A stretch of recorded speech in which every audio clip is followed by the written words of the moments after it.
नमस्कार, जय हिंद दोस्तों। स्वागत है आपका quick revision classes YouTube channel पर। मुख्य सेविका के ऑफिशियल सिलेबस पर आधारित मॉक टेस्ट लगातार आपके चल रहे हैं। उसी क्रम में आज आपका 12वां मॉक टेस्ट है। इन मॉक टेस्ट में प्रश्नों का स्तर काफ़ी अच्छा है। कुछ प्रश्न काफ़ी कठिन भी हैं और कुछ प्रश्न काफ़ी सरल भी हैं और काफ़ी सारे प्रश्न मीडियम स्तर के हैं जो आपकी परीक्षा में पूछे जाने की संभावना ज़्यादा रखते हैं। तो आपको लगातार बस इन प्रश्नों को देखते रहना है और अपनी तैयारी को मजबूत करना है। एक सकारात्मक सोच बनानी पड़ेगी अगर आपको जीत हासिल करनी है, अपने लक्ष्य पर पकड़ बनानी है। लक्ष्य को हासिल करने के लिए सबसे जरूरी है कि आप पहले एक सफल योजना के लिए कार्य करें। जब आपकी योजनाएं सफल होंगी तो निश्चित रूप से जो लक्ष्य है आपका उसे आप हासिल कर लेंगे। तो चलिए बिना वक्त गवाए शुरू करते हैं आज का वीडियो इसी संदेश के साथ कि प्रश्न यहीं से आएगा, पढ़ेंगे मेरे साथ तो आपको यकीन आएगा।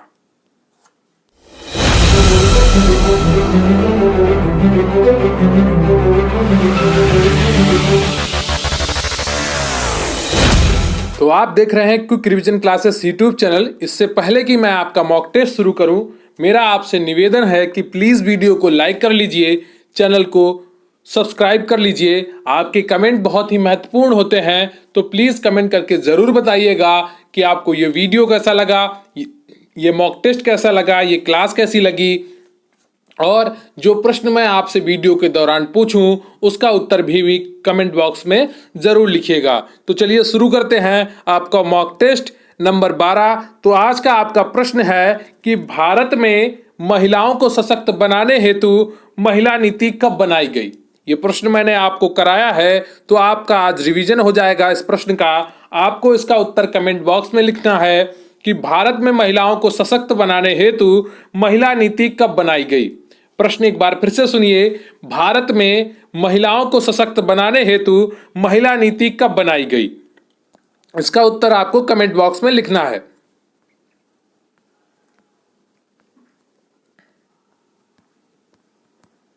तो आपका 51 क्वेश्चन है कि निम्नलिखित कौन किशोरावस्था का विकासात्मक कार्य नहीं है। बताइए, निम्नलिखित में कौन किशोरावस्था का विकासात्मक कार्य नहीं है। ऑप्शन ए है आपका व्यवसाय का चयन, बी है वस्तु स्थिरण प्राप्त करना, सी है आपका आत्म पहचान का विकास या डी है आपका ऑप्शन शारीरिक परिवर्तनों को स्वीकार करना। बताइए, निम्नलिखित में से कौन किशोरावस्था का विकासात्मक कार्य नहीं है। ऑप्शन ए है आपका व्यवसाय का चयन, बी वस्तु स्थिरण प्राप्त करना, सी आत्म पहचान का विकास, डी है शारीरिक परिवर्तनों का स्वीकार करना। तो ABCD में कौन सा ऑप्शन आपका सही हो जाएगा। इसका सही उत्तर है आपका बी। कौन सा ऑप्शन आपका सही है, बी ऑप्शन सही है। ये आपका विकासात्मक कार्य नहीं है किशोरावस्था के दौरान। क्लियर है आपको। तो किशोरावस्था का विकास कार्य वस्तु स्थिरण प्राप्त करना नहीं है, अर्थात किशोरावस्था का विकासात्मक अवस्था निरंतर चलती रहती है जिससे बालक का सर्वांगीण विकास होता रहता है, जबकि व्यवसाय चयन, आत्म पहचान का विकास एवं शारीरिक परिवर्तन सभी इस अवस्था के विकासात्मक कार्य हैं। क्लियर है आपको। अगला प्रश्न है आपका 52, प्रारंभिक बाल्यावस्था का समय है। बताइए, प्रारंभिक बाल्यावस्था का समय क्या होता है। जन्म से 2 वर्ष, 2 से 6 वर्ष या 2 से 5 वर्ष या जन्म से 15 दिन। बताइए, इनमें से कौन सा ऑप्शन आपका सही है। प्रारंभिक बाल्यावस्था का समय क्या है। बाल विकास से रिलेटेड क्वेश्चन है आपका, तो ये क्वेश्चन आपको आना चाहिए। बताइए, प्रारंभिक बाल्यावस्था का समय क्या है। तो इसका सही उत्तर क्या है, बी है, 2 से 6 वर्ष। क्लियर है आपको। प्रारंभिक बाल्यावस्था का समय 2 से 6 वर्ष की होती है। इस अवस्था में शारीरिक विकास शैशवावस्था की तुलना में धीमा होता है।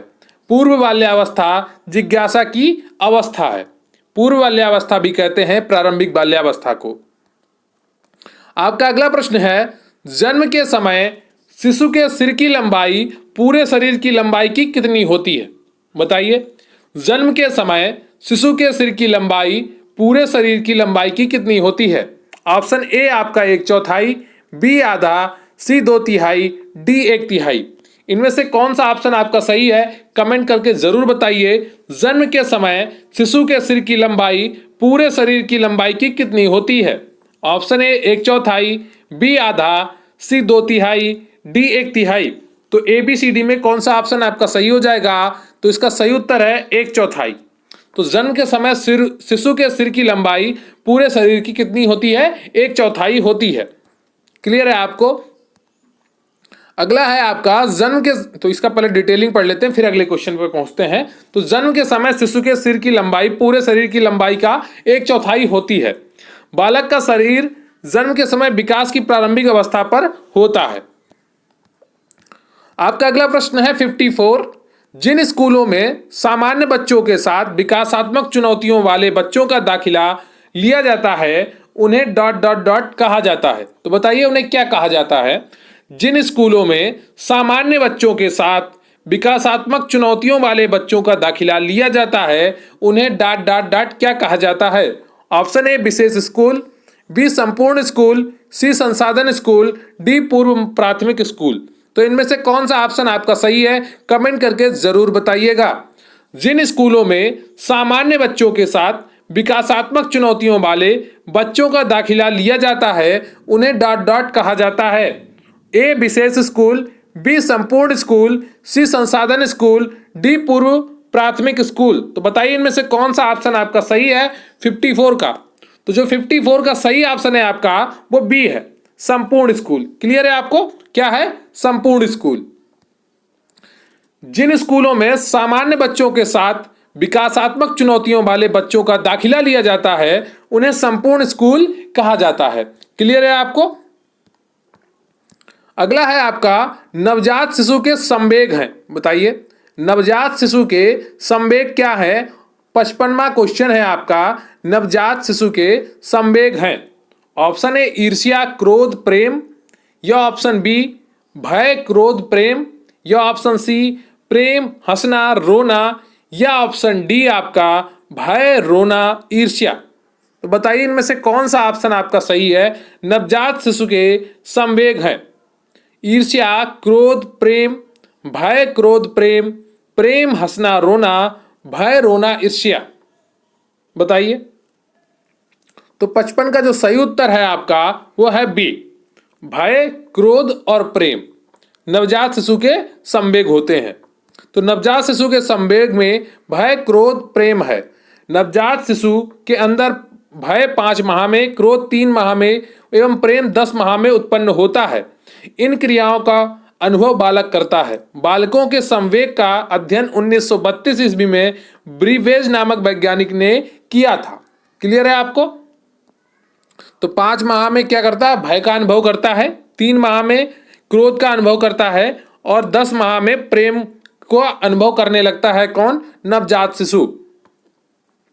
आपका अगला प्रश्न है लड़कों की वार्षिक ऊंचाई वृद्धि डॉट डॉट डॉट सेंटीमीटर से डॉट डॉट डॉट सेंटीमीटर होती है। तो बताइए लड़कों की वार्षिक ऊंचाई वृद्धि कितने से कितनी होती है सेंटीमीटर में बताना है आपको। ऑप्शन ए 5 से 6, बी 4 से 7.7, सी 5.6 से 8.6 या डी 5.6 से 7.6।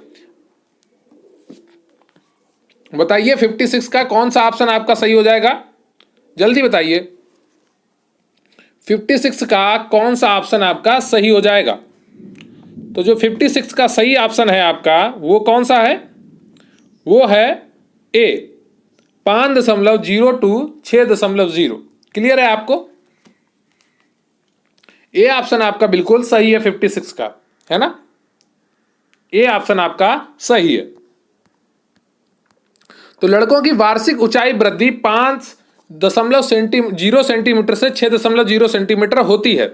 इंडियन एकेडमी ऑफ पीडियाट्रिक्स सन 2002 अनुसार जन्म से 6 वर्ष तक की औसत तालिका वजन एवं ऊंचाई दी गई है। तो ये तालिका है। 30 माह में लड़का 90.5 सेंटीमीटर औसत ऊंचाई होती है, लड़की की 89.9। 42 माह में लड़का 97.7 और लड़की 96.7। इसी तरह से ये दी गई है 72 माह तक 113.6 और लड़की की भी 113.1। इसके बाद ऊंचाई में अंतर आना शुरू हो जाता है लड़का और लड़की के। ठीक है, सामान्यता।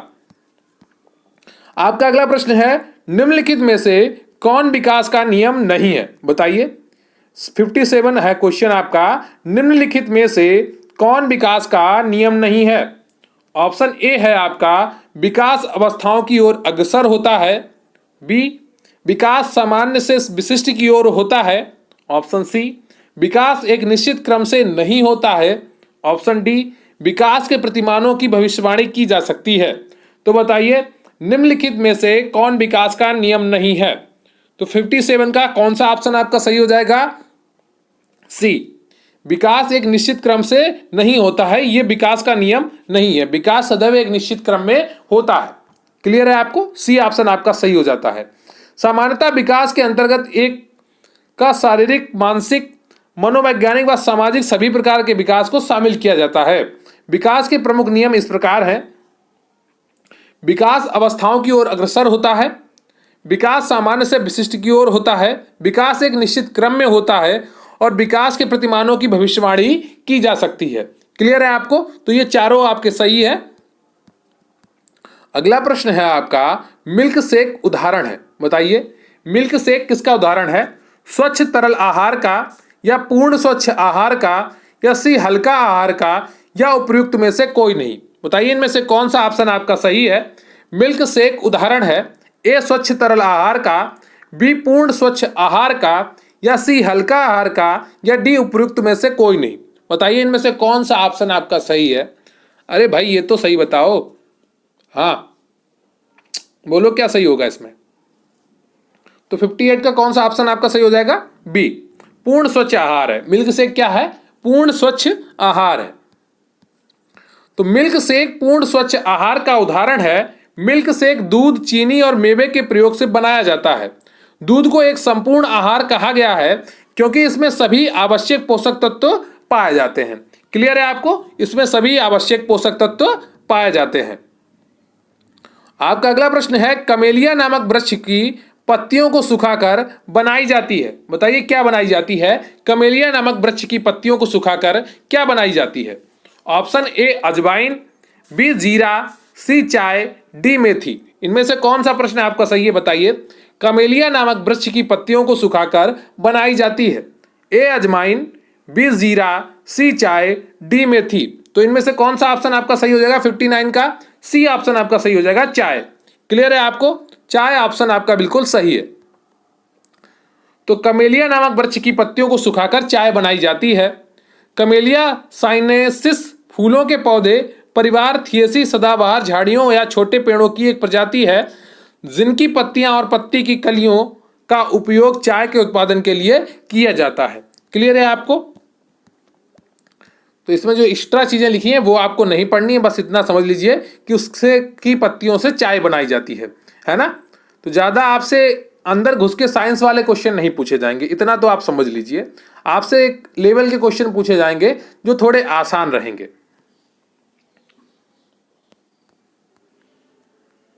अगला प्रश्न है आपका, अनाज की पिसाई से, चमकाने से और परिष्करण करने से मुख्यतः जो विटामिन नष्ट होता है वह क्या है?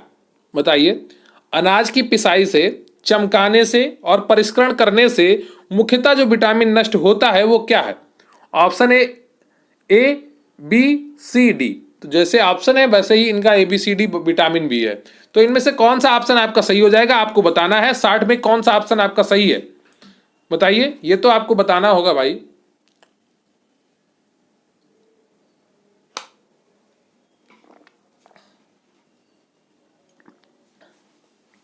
साठ का कौन सा ऑप्शन आपका सही है? 60 का जो ऑप्शन आपका सही है वो है बी। कौन सा? बी। ठीक, विटामिन बी नष्ट हो जाती है। तो अनाज की पिसाई से, चमकाने से और परिष्करण करने से मुख्यतः विटामिन बी नष्ट हो जाती है। सब्जियों के रेशे छूने में होते हैं। बताइए, सब्जियों के रेशे छूने में क्या होते हैं? क्या ठंडे होते हैं, या चमकदार होते हैं, या निर्जीव होते हैं, या गर्म होते हैं? बताइए, इनमें से कौन सा ऑप्शन आपका सही है? सब्जियों के रेशे छूने में होते हैं। ऑप्शन ए ठंडे, सी चमकदार, बी निर्जीव, डी गर्म। तो इनमें से कौन सा ऑप्शन आपका सही हो जाएगा? ऑप्शन थोड़ा ऊपर नीचे है, इसका ध्यान रखिएगा। सब्जियों के रेशे छूने में होते हैं? ए ठंडे, सी चमकदार, बी निर्जीव, डी गर्म। तो इसमें से कौन सा ऑप्शन आपका सही हो जाएगा? 61 का ए ऑप्शन आपका सही है, ठंडे। क्लियर है आपको? तो सब्जियों के रेशे छूने में ठंडे होते हैं क्योंकि उनमें O2 की उपस्थिति रहती है, O2 अर्थात ऑक्सीजन की। क्लियर है आपको? अगला क्वेश्चन है आपका 62। फल तथा सब्जी अच्छे स्रोत होते हैं निम्न में से किसके? बताइए। फल तथा सब्जी अच्छे स्रोत तो होते हैं, लेकिन किसके होते हैं? ऑप्शन ए खनिज लवण प्रोटीन तथा वसा के, बी कार्बोज विटामिन खनिज लवण के, सी खनिज लवण और विटामिन रेशे के, या डी प्रोटीन वसा कार्बोज के। इनमें से कौन सा ऑप्शन आपका सही है? फल तथा सब्जी अच्छे स्रोत होते हैं निम्न में से किसके? खनिज लवण प्रोटीन तथा वसा के, या कार्बोज विटामिन खनिज लवण के, या सी खनिज लवण विटामिन रेशे, या डी प्रोटीन वसा कार्बोज। ABCD में कौन सा ऑप्शन आपका सही है? तो 62 का जो ऑप्शन आपका सही है वो सी है, खनिज लवण विटामिन रेशे के। ठीक है। तो उत्तम स्वास्थ्य की प्राप्ति के लिए फल एवं सब्जियां अत्यंत जरूरी होती हैं।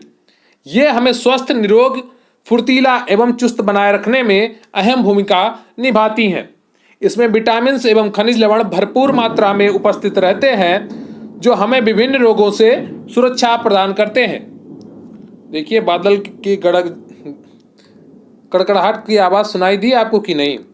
काफ़ी तेज़ यहाँ बारिश का मौसम हो रखा है और बारिश के मौसम में आपकी क्लास हो रही है। 63। अंडा तथा दूध सुरक्षित रहते हैं, कौन से तापमान पर सुरक्षित रहते हैं ये आपको बताना है। ए 0 से 40 डिग्री फ़ारेनहाइट पर, बी रुक जाती है, सी 35 से 40 डिग्री फ़ारेनहाइट पर, डी 0 से 97 डिग्री फ़ारेनहाइट पर। बताइए इनमें से कौन सा ऑप्शन आपका सही है? बताइए कौन सा ऑप्शन सही है ABCD में? तो 63 का जो ऑप्शन आपका सही है वो कौन सा है? सी है। ठीक है। 35 से 40 डिग्री फ़ारेनहाइट पर अंडा तथा दूध सुरक्षित रहते हैं। तो अंडा तथा दूध 35 से 40 डिग्री फ़ारेनहाइट पर सुरक्षित रहते हैं। फल, अंडा, दूध, मांस, सब्जी आदि ठंडे ताप के कारण जम जाते हैं, जिसमें निहित सड़ाने वाले जीवाणु की क्रिया शून्य हो जाती है। जीवाणु की वृद्धि 40 डिग्री फ़ारेनहाइट से नीचे रुक जाती है। क्लियर है आपको? आपका अगला प्रश्न है, खाद्य उत्पादन में सही खतरा क्षेत्र कौन सा है? बताइए। खाद्य उत्पादन में सही खतरा क्षेत्र कौन सा है?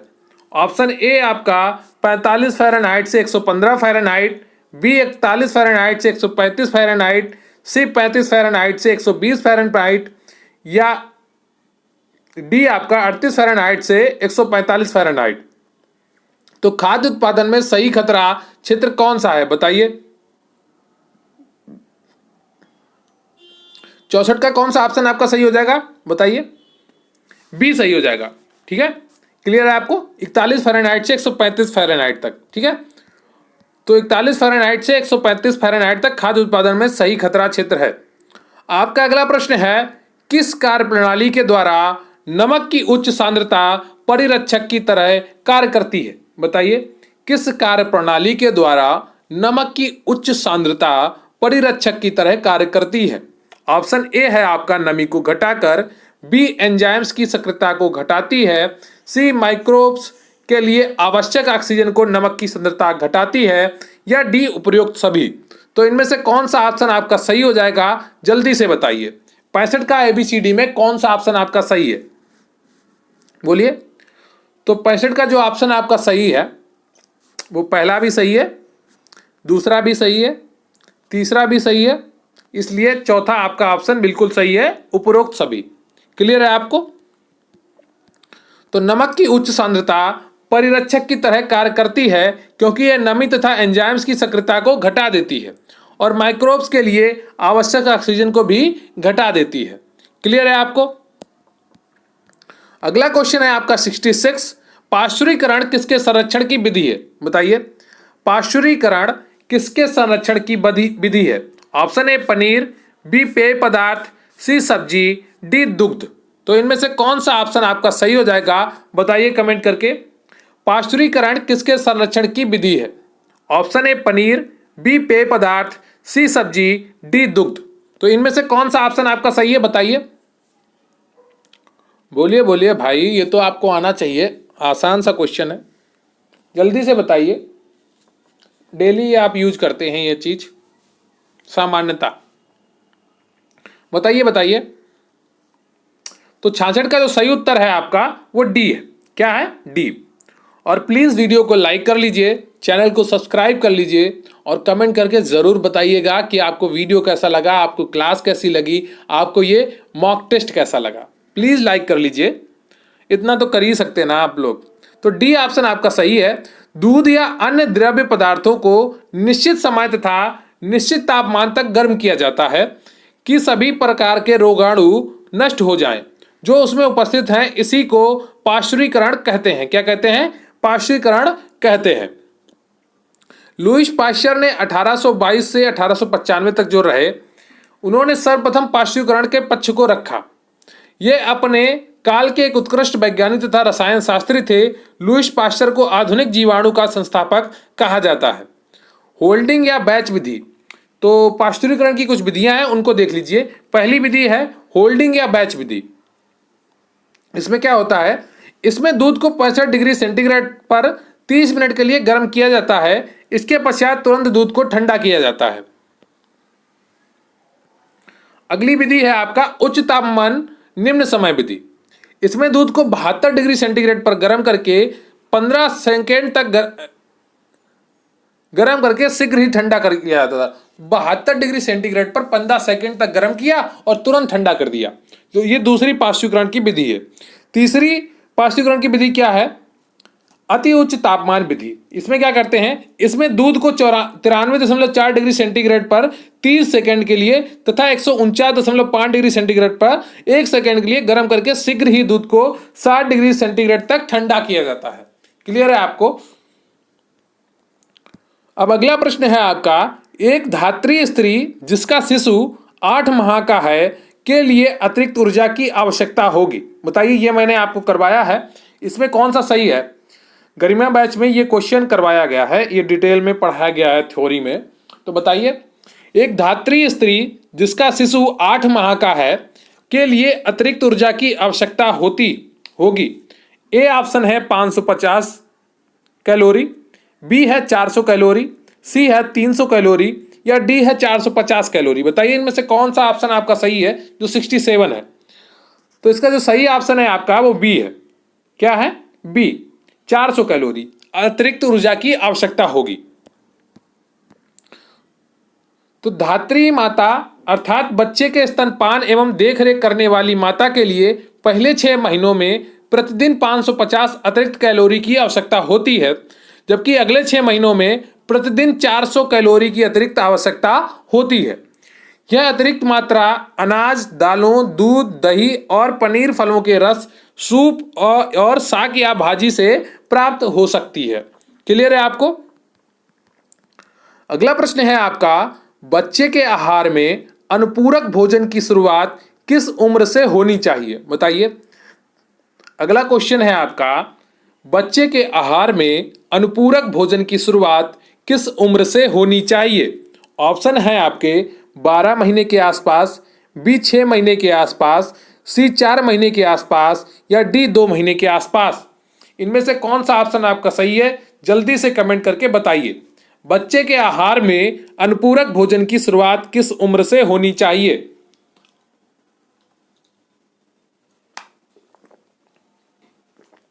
बताइए। एक तो आप लोग वीडियो लाइक नहीं करते हो, है? मैं इतनी मेहनत करके आपके लिए अच्छे अच्छे प्रश्न लाता हूँ, उनकी अलग से पीडीएफ बनाता हूँ। लोग अन्य यूट्यूब चैनल क्या करते हैं, फ़ोटो खींच के पढ़ाते हैं। मैं आपको अच्छे से समझ में आए, अच्छे से एक एक क्वेश्चन पढ़ सकें, इसके लिए मैं आपको एक एक टाइप करके क्वेश्चन लाता हूँ और बाकी में जिससे आपको एक एक चीज़ स्पष्ट रूप से दिखाई दे। फिर भी आप लोग वीडियो लाइक नहीं कर रहे हैं। बताइए कितना अन्याय करते हैं मेरे साथ। बच्चे के आहार में अनुपूरक भोजन की शुरुआत किस उम्र से होनी चाहिए? ए 12 महीने के आसपास, बी 6 महीने के आसपास, सी 4 महीने के आसपास, डी 2 महीने के आसपास। इनमें से कौन सा ऑप्शन आपका सही है? बताइए। 68 का बी ऑप्शन आपका सही है, 6 महीने के आसपास। क्लियर है आपको? तो दूध शिशु का प्रमुख आहार होता है। परंतु जब 6 से 7 माह का हो जाता है शिशु, उसकी उदर पूर्ति एवं समग्र पोषण के लिए माता का दूध पर्याप्त नहीं होता है, बल्कि उसकी बढ़ती शारीरिक मांग के लिए अन्य पौष्टिक पदार्थों की भी आवश्यकता होती है। 6 माह तक शिशु को लहू लवण की आवश्यकता नहीं होती है, क्योंकि उसके शरीर में पर्याप्त उम्र बढ़ने के साथ साथ लहू लवण की कमी होती जाती है। अतः ऊपरी आहार यानी कि अनुपूरक द्वारा लहू लवण एवं आवश्यक विटामिनों की पूर्ति की जानी चाहिए। तो 6 माह के बाद उसे अनुपूरक आहार दिया जा सकता है। ठीक है, क्लियर है आपको? अगला प्रश्न है आपका 69। प्रयोगशाला में कार्य करते समय छात्रों में किस दृष्टिकोण का विकास होता है? बताइए। प्रयोगशाला में कार्य करते समय छात्रों में किस दृष्टिकोण का विकास होता है? ऑप्शन ए सौंदर्यात्मक, बी वैज्ञानिक, सी व्यावसायिक या डी इनमें से कोई नहीं। बताइए कौन सा ऑप्शन आपका सही है। प्रयोगशाला में कार्य करते समय छात्रों में किस दृष्टिकोण का विकास होता है? ऑप्शन ए आपका सौंदर्यात्मक, बी वैज्ञानिक, सी व्यावसायिक, डी इनमें से कोई नहीं। तो 69 का कौन सा ऑप्शन आपका सही हो जाएगा? बी। क्लियर है आपको? वैज्ञानिक दृष्टिकोण विकसित होता है। तो प्रयोगशाला में कार्य करते समय छात्रों में वैज्ञानिक दृष्टिकोण का विकास होता है, क्योंकि छात्रों का प्रयोग करके सीखने को मिलता है, जिससे छात्रों को गहराई तक जाने को मिलता है और छात्रों को याद भी रहता है। आपका अगला प्रश्न है, सभी संस्कृतियों में शिशु लगभग एक समान आयु में बबलाना प्रारंभ करते हैं, जो इंगित करता है कि वह व्यवहार प्रभावित होता है। ऑप्शन ए प्रतिरूपण द्वारा, बी पुनर्वलन द्वारा, सी परिपक्वता द्वारा या डी वातावरण द्वारा। इनमें से कौन सा ऑप्शन आपका सही है? जल्दी से कमेंट करके बताइए। सभी संस्कृतियों में शिशु लगभग एक समान आयु में बबलाना प्रारंभ करते हैं, जो इंगित करता है कि यह व्यवहार प्रभावित होता है प्रतिरूपण द्वारा या पुनर्वलन द्वारा या परिपक्वता द्वारा या वातावरण द्वारा। इनमें से कौन सा ऑप्शन आपका सही है? 70 का। तो जो 70 का ऑप्शन आपका सही है वो सी है, परिपक्वता द्वारा। क्लियर है आपको? तो परिपक्वता बालक में होने वाले विकास को प्रभावित करती है। परिपक्वता विकास को प्रेरित करती है। बालक जितना परिपक्वता को प्राप्त करता जाता है, उसका विकास होता जाता है। परिपक्वता का असर मानसिक एवं बौद्धिक विकास पर भी पड़ता है। क्लियर है आपको? तो ये चीजें आपको स्पष्ट हो गई होंगी। अगला प्रश्न है आपका 71। ब्रूनर के अनुसार बालक की मानसिक तरीका कौन सा है नहीं है? बताइए। ब्रूनर के अनुसार बालक की मानसिक तरीका कौन सा नहीं है? बताइए। 71 क्वेश्चन है आपका। यहां पर एक शब्द छूट गया है। ठीक है, मानसिक अनुभूतियों का तरीका कौन सा नहीं है? ठीक है, अनुभूतियों का तरीका कौन सा नहीं है, ये एक शब्द छूट गया है यहाँ पर, इसको ध्यान रखिएगा। अनुभूति यहाँ पर आएगा, अनुभूतियाँ। ठीक है, अनुभूतियाँ बहुत बड़ा लिख दिया मैंने,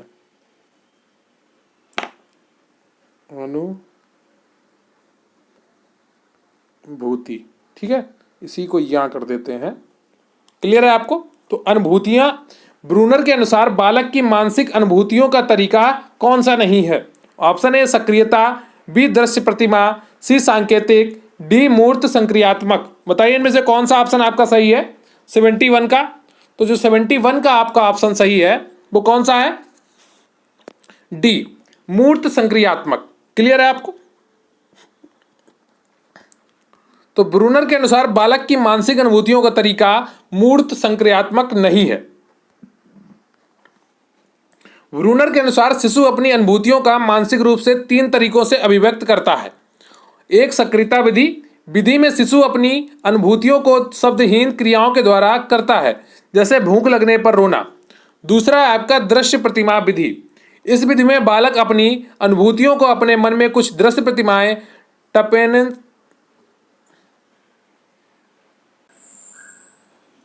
ये यहाँ पर गलत लिख गया है। ठीक है, तो कुछ दृश्य प्रतिमाएं बनाकर प्रकट करता है। इस अवस्था में बच्चा प्रत्यक्षीकरण के माध्यम से सीखता है। क्लियर है? तो दृश्य प्रतिमा विधि होती है और एक अगली होती है सांकेतिक विधि। तो सांकेतिक विधि में क्या करता है? इस विधि में बालक अपनी अनुभूतियों को संकेतों के माध्यम से व्यक्त करता है। इस अवस्था में बालक अपने अनुभवों को शब्दों में व्यक्त करता है। इस प्रकार बालक प्रतीकों का उनके मूल विचारों से संबंधित करने की योग्यता का विकास करता है। क्लियर है? तो 3 विधियां हैं ब्रूनर के द्वारा बताई गई। पहली है सक्रियता विधि, दूसरी है दृश्य प्रतिमा विधि और तीसरी है सांकेतिक विधि। ठीक है, संकेत देके बताता है बालक। अगला है क्वेश्चन आपका सामाजिक स्त्रीकरण एवं सामाजिक विभाग से संबंधित है। बताइए क्या संबंधित है? ए जाति, बी भाषा, सी खेल, डी कोई भी नहीं। तो इनमें से कौन सा ऑप्शन आपका सही है? सामाजिक स्त्रीकरण एवं सामाजिक विभाग से संबंधित है ए जाति, बी भाषा, सी खेल, डी कोई भी नहीं। तो इनमें से कौन सा ऑप्शन आपका सही हो जाएगा? तो जो 72 का ऑप्शन सही है आपका वो ए है, जाति। क्लियर है आपको? तो जाति सामाजिक स्त्रीकरण एवं सामाजिक विभाजन से संबंधित है। प्रत्येक व्यक्ति जन्म से एक जाति प्राप्त करता है। जातीय चेतना उसे निर्देशित करती है कि उस व्यक्ति को क्या करना है अथवा क्या नहीं करना है। क्लियर है आपको? तो जाति सामाजिक स्त्रीकरण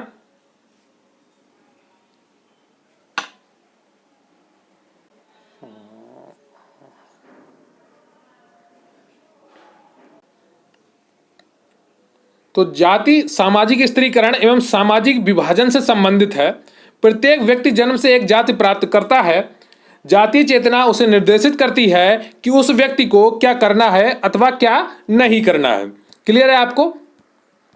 आपका अगला प्रश्न है, बहुत ही आसान प्रश्न है, आप जरूर बताइएगा डीपीटी का फुल फॉर्म क्या है। यहां पर पूछा है विस्तारित करें, तो इसका अर्थ यही है कि डीपीटी का फुल फॉर्म क्या है। बताइए 73 का कौन सा ऑप्शन आपका सही हो जाएगा? जल्दी से बताइए। बताइए 73 का कौन सा ऑप्शन आपका सही हो जाएगा?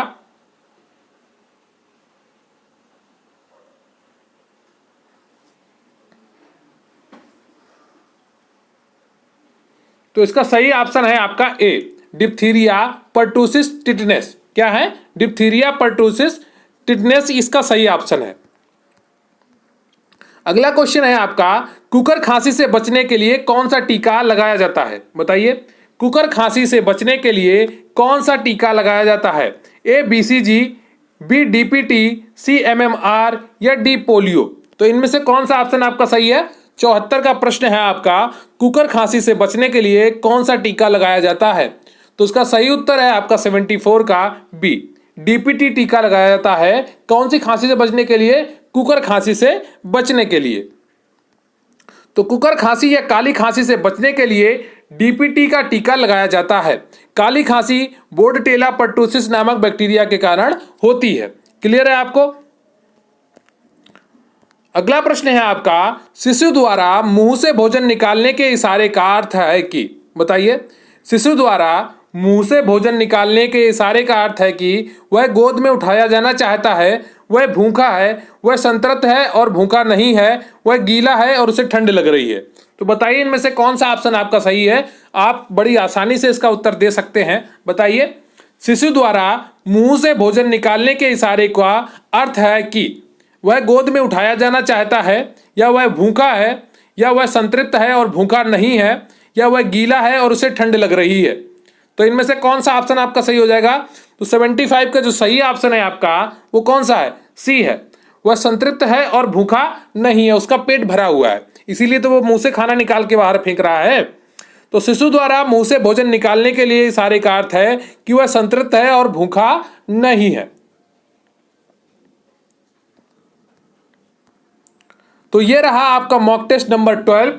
कितने प्रश्न आपके सही हुए कमेंट करके जरूर बताइएगा, और कितना अच्छा लगा आपको मॉक टेस्ट आज का, प्रश्नों का स्तर कैसा था, आपको क्या प्रश्न पसंद आए, ये सब जरूर बताइएगा। और जो आज आपसे प्रश्न पूछा गया है कि महिला नीति कब अपनाई गई देश के द्वारा, उसका उत्तर भी कमेंट बॉक्स में जरूर लिखिएगा। तो उम्मीद करता हूं कि आपको वीडियो बहुत अच्छा लगा होगा, आपने बहुत अच्छे से टेस्ट किया होगा। अगर आपने पूरा नहीं किया है तो प्लीज़ पूरा करिए, जिससे आपके प्रश्न अच्छे से अच्छे प्रश्न आपके दिमाग में, आपके आंखों से सामने गुजरते रहें। ये चीज़ें आप लगातार जब देखेंगे तो चीज़ें आपके लिए बाद में आसान हो जाएंगी। तो अभी घबराना नहीं है आपको, आपके पास काफ़ी समय है, आप चीज़ों को अच्छी तरीके से तैयार कर सकते हैं। तो प्लीज़ चैनल को सब्सक्राइब कर लीजिए, वीडियो को लाइक कर लीजिए, और हो सके तो प्लीज़ वीडियो को शेयर कर दीजिए। बहुत बहुत धन्यवाद आपका। जय हिंद, जय भारत।